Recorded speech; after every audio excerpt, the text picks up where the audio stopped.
Edinburgh. This is where we're expecting the First Minister, Humza Yousaf, to make a statement very shortly. We are expecting, the BBC understands, he will resign as First Minister.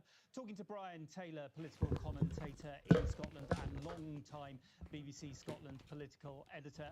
We mentioned John Sweeney. Do you think that is a possibility? I think it is. John's been looking to take a step back from politics for quite some time. He had a very, very busy period. He was leader of the party at the beginning of the Scottish Parliament from 1999. It was an extremely turbulent period. He stood down, but when the SNP returned or gained power in 2007 under Alex Salmond, he became the Finance Secretary and was generally regarded as an extremely stable. Good afternoon, people. Secretary indeed. And apparently Humza's going to resign, so this managed to cut deals on this is not great for this is not great for Humza's career. So we're going to see what's happening. They're simply over. It would have to be the Greens. But John Sweeney's think I'm streaming. I'll just check. Well. I think they would trust him. If he wants it, I think he could have had it last year, frankly. He could have been First Minister last year. He didn't want it. He wants a more peaceful time. He wants more time with his family, genuinely more time with his family.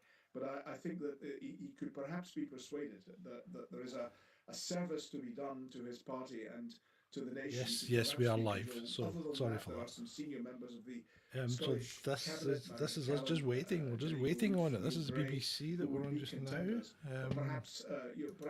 Let's just mute that guy who's rabbiting on.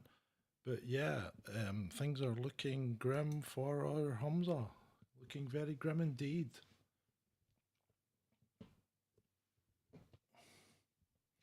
Yeah, I'm just going to give Ben a phone, see if he wants to jump in. I'm not sure if I've got anyone on stream yet. Oh, here he comes, He's here. He's at the podium now.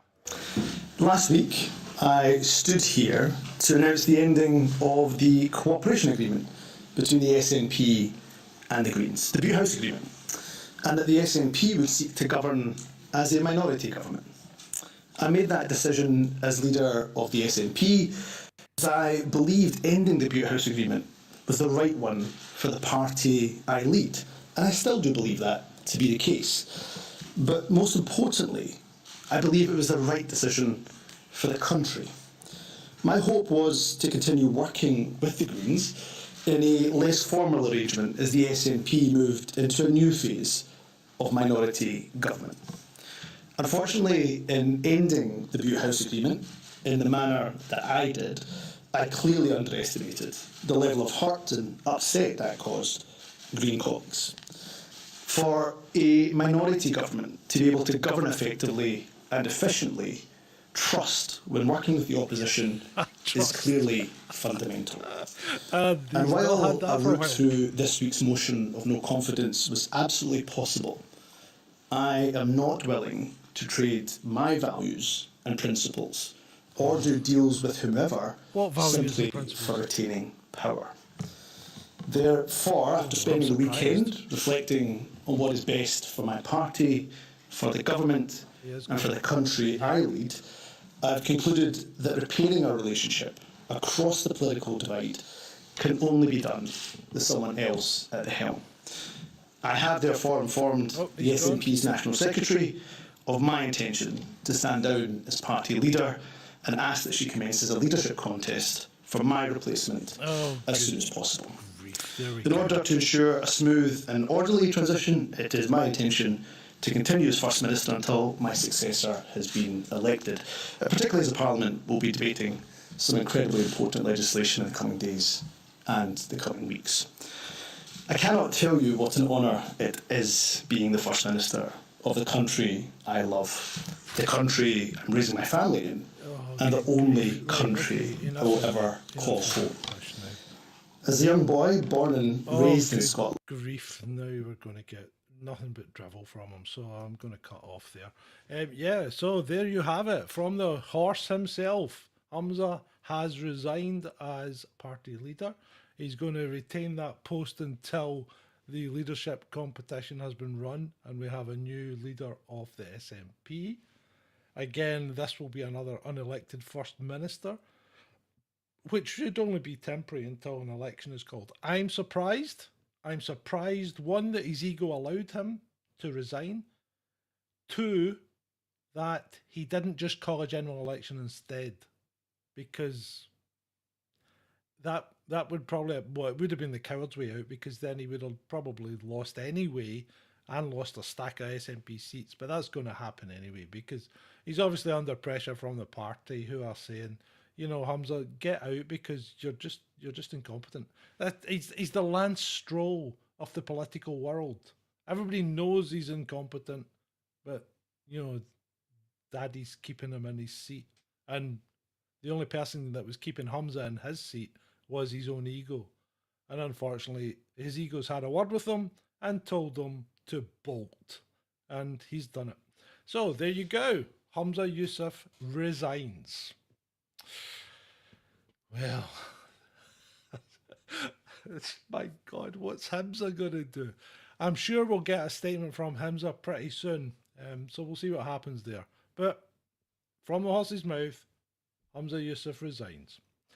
And that's pretty much all we can say, isn't it? You know, we couldn't really go on to much more detail than that, because he's just a waster. You know, what's the point?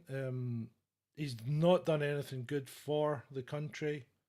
He's been nothing but a nuisance. He was never elected into that position. In fact, every position that Humza has held, he's failed at miserably.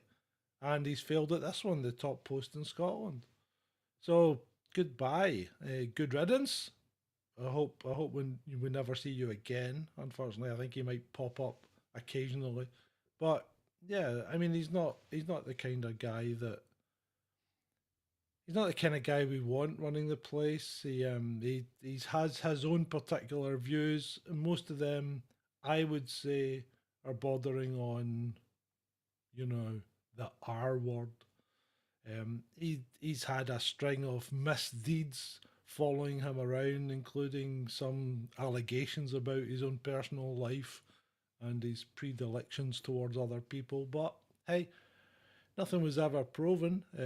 His wife's brother-in-law has been charged with in the death of the chap in Dundee, which is quite unfortunate for the chap in Dundee that died. But yeah, we'll see what happens. We'll see what happens with Humza. As I said, Humza will no doubt be making a statement shortly, and we'll see what happens there.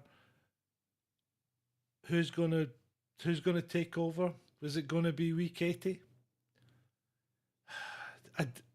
Does it matter? Does it really matter who takes over at this point? Because aren't the SNP a dead duck? Isn't independence, you know, it's gone. The dream's gone. You had your chance. The country voted no. The dream's gone. And you know, it doesn't matter. It doesn't matter that people say, well, it was all the English people that live in Scotland. Well, but are they not entitled to? Because we are a union. We're entitled to go and live in England. It looks more attractive by the day sometimes. But let's see what happens. Let's see what happens when Humza goes. Maybe the SNP will get a bounce back. I don't know. But certainly it's not looking good for them, especially after the Tories winning that local by-election seat. Big swing to the Tories, 10% I think, 7% down on the SNP vote. So that was up in Aberdeenshire somewhere. I'm not quite sure. East Aberdeenshire, somewhere like that. Somewhere with a lot of sheep and not a lot of people, but you know, that's Aberdeenshire. But yeah, so there you go. Humza's gone. Bye bye. Don't let the door hit your big fat ass on the way out. It's been great for you.